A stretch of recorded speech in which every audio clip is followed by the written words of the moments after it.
What's crack-a-lackin'? It's your boy Broshmo. Just in case you did not know, so back again, once again, for another rankings video. This time we're taking a look at the edge class for the 2021 NFL Draft. I'm going to give you my top 10 today. But, of course, if you are a Bro Scout tier member, you get my full rankings.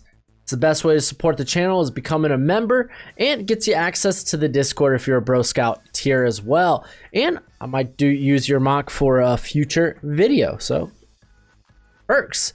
But man, this is a very interesting edge class where it's like a lot of these guys have very good tools.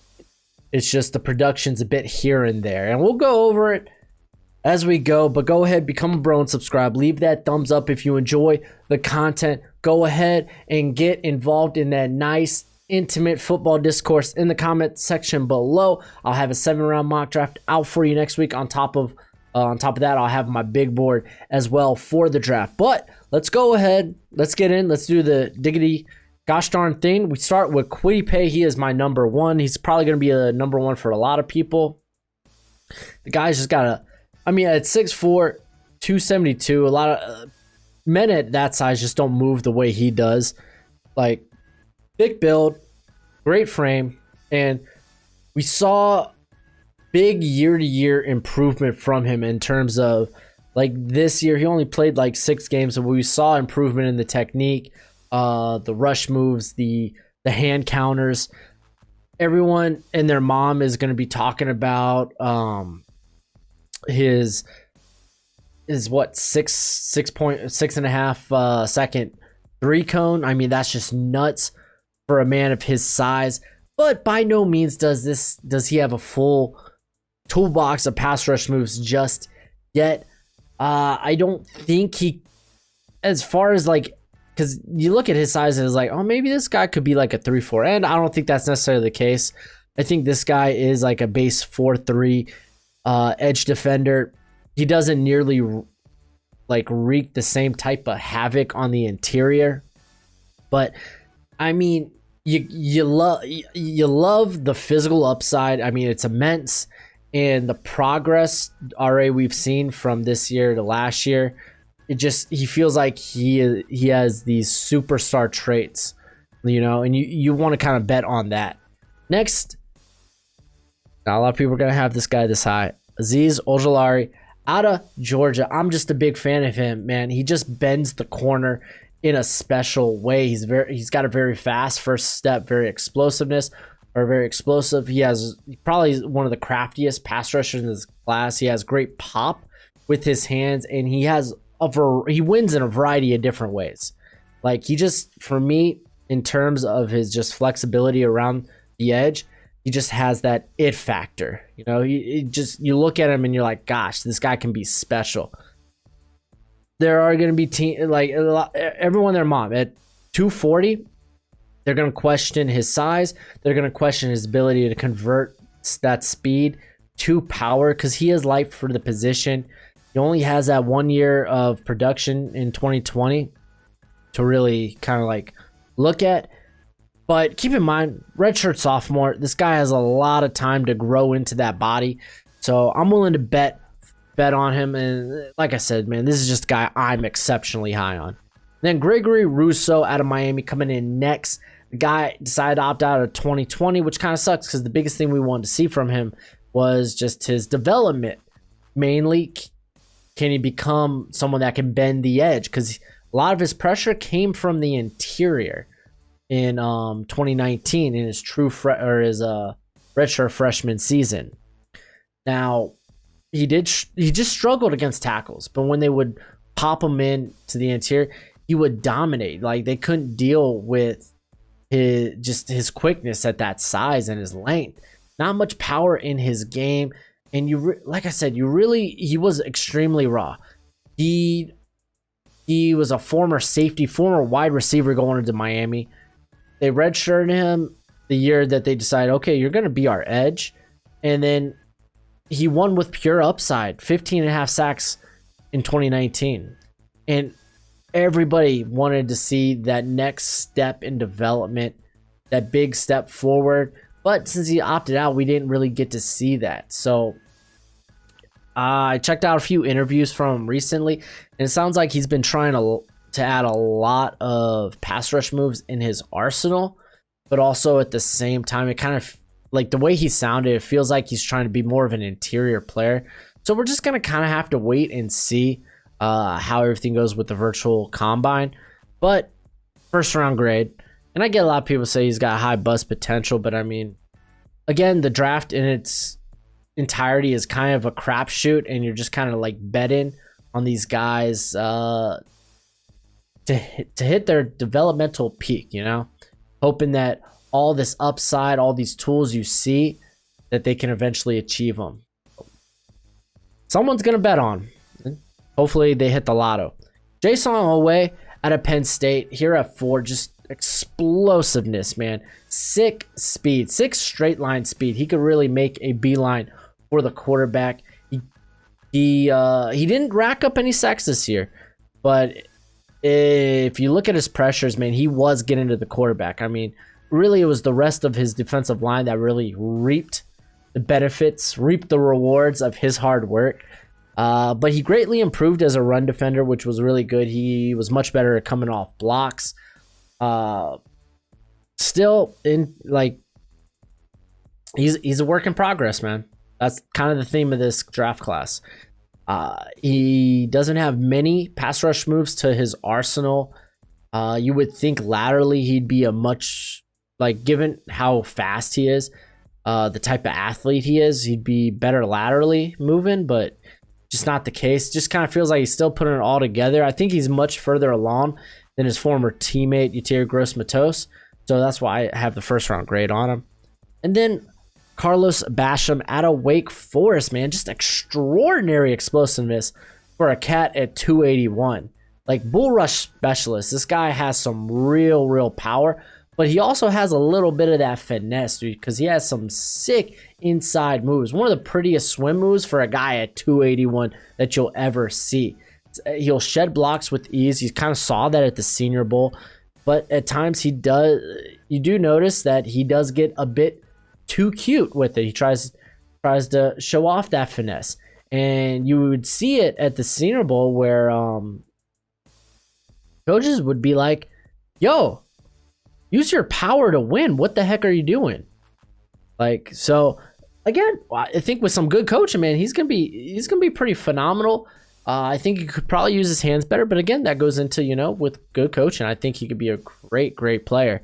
His consistency throughout the years kind of been all over the place, but he did also see the most double teams of anyone in my top 10 here. So kind of put that in the back of your mind when you're thinking about it, because the dude did, like, initially you would look at his stats and be like, man, his 2020 was kind of a step down, but again, there was no one else on that line really getting pressure. So teams, they were afforded the luxury to be able to double team him. But overall, very good prospect, especially with that size and explosiveness. You're not going to really find that anywhere in this class. And then Jalen Phillips out of Miami, a guy that has top 10 upside and tools, like top 10, top 15. Great length and quicks. He does a good job of really slipping through blockers on the interior. He knows how to get skinny for being, 266. And he's great at converting that explosiveness to power. He blew through a ton of tackles this year with that during the second half of their schedule. What makes him a second rounder to me is a couple of things. First off, yes, the concussions. You got to worry about them. They literally led to him retiring at UCLA before deciding to come back and transfer.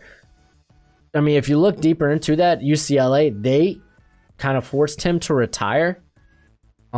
So you could be like, well, I mean, he was fine. He didn't want to retire. He wanted to continue playing.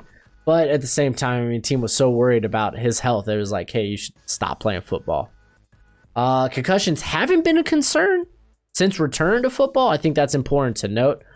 But the other thing is, a lot of his production came in that second half of the season. So we're dealing with an extremely small sample size of this elite production we saw from him. I'm starting to think he might be a better stand-up pass rusher than actual like hand in the dirt type of guy. He just doesn't do a good job of sinking and trying to get that leverage. So I don't know. We'll see. He's definitely a very interesting prospect, but you carry those injury concerns, and they can really weigh a lot on for some teams. Rashad Weaver out of Pittsburgh is next on the list for me, man. I've fallen in love with this cat throughout this season. Ideal size and length. By all means, this dude's a power rusher through and through. He loves to win. He loves to win by just like, yo, I'm stronger than you. Hope you're ready. I love that mentality. Like, it's great. And again, much like the rest of the Pitt defensive line there, like Patrick Jones and Jalen Twyman, he is very technically sound, very good technique. He has some of the best hand counters in this draft class. He's really great at setting and sealing the edge. So he's going to be very good at the run game. And just on, like, if we're speaking like truthfully, he might not have the tools and traits that are valued highly in the draft, but what he does well just translates in the NFL to success. So I feel like he's going to be one of the safest players in this class to draft. He's going to be a high floor type of guy. And again, some of the stuff that really kills him, he's got real no quicks or explosiveness to his game. He is a bit on the older side, being 23. So you'd probably be thinking, okay, this is a player that what you see is what you get. But again, I absolutely love him as a prospect. Joseph Asai out of Texas, here at 8 for me. A lot of people are extremely high on this dude, and I don't blame him. The only reason I have him here at 8 is he's not a high-end athlete, but I still think he's a good enough, like, he's a good athlete with some great movement skills, but he just doesn't bend the edge like some of these other prospects do that I have higher on my list. Like, he wins with very good leverage, but again, it's just not special like some of the guys I have earlier on this list. But best believe this dude, he plays with a great motor. He's going to be an every down player. He was a bit of a hybrid linebacker in 2018 and 2019 before becoming a just pure pass rusher in 2020. His explosiveness, average at best. Like I said, it's like not a high-end athlete. And that's why I don't think he will warrant a first-round pick. And he did struggle against some of the more powerful tackles. Like, you go back and look at his matchup with Tevin Jenkins. He didn't win much there. But I don't think because of his experience as kind of a hybrid linebacker that means he should be an off-ball. Like, he was okay there. Like, he was solid, but I think he can really succeed as a pure edge rusher. Like, I don't think you really need to get too fancy with him. That's just my opinion on it, though. But very good prospect. Peyton Turner out of Houston here at 9, dude. This cat, man. His season was cut short. I think he was only like 4 games into it, but he was utterly dominating his competition. And then the Senior Bowl was kind of so-so. He has the versatility to play inside or outside at his size. Great motor and bend for one of the bigger edges in this class. And I guess it was just 4 games he played. But they were his 4 games this year were big step forwards considering the last 2 seasons. He does have trouble playing low, as like Matt Rule at the Senior Bowl, dude, that like was just drilling him in the one-on-ones. Like, yo, play low, get under the pads, play low, get under the pads, hit the strike zone. And you got to keep in mind his production came against bad tackles. But again, a guy with his type of flexibility along the edge at 270, I think warrants a shot late second round. And then my number 10, Ronnie Perkins out of Oklahoma. See, this is my Quincy Roche of the draft. Because I know a lot of people want to include Quincy Roche in their top 10, but I'm just not there with him. But Perkins, legit speed rusher. Lots of speed off the edge. He was also good in the run game this past season. He's very good at convert. And this is one thing that I think he does way better than... It's just something Quincy Roche can't do, and it's convert speed to power. He's very good at that. He gets very low leverage. But, again, with being a speed rusher, there's not much pop behind his hands, not much power to his game. At times, he will get stuck or on blocks, have a hard time disengaging. And the worrisome part for me was like almost half of his production this season came in one game against Kansas. Believe me, Kansas ain't exactly elite. Like, I think it was like he had like 11 pressures that game. Yeah. And it was, yeah, so that's a bit worrisome, but at the end of the day, I was just like, I like Quincy Roche, but I think Perkins does a few things better that Roche does. Just doesn't in terms of converting speed to power. Neither are actually like, yeah. Perkins is better at that. I think Perkins actually, you could leave Perkins on the field for the run game. You can't do that with Roche. But I mean, if you are a Bro Scout tier member, you could hear me talk about Roche in the next minute. But for everyone else, till next time, you be easy, my friends. Later.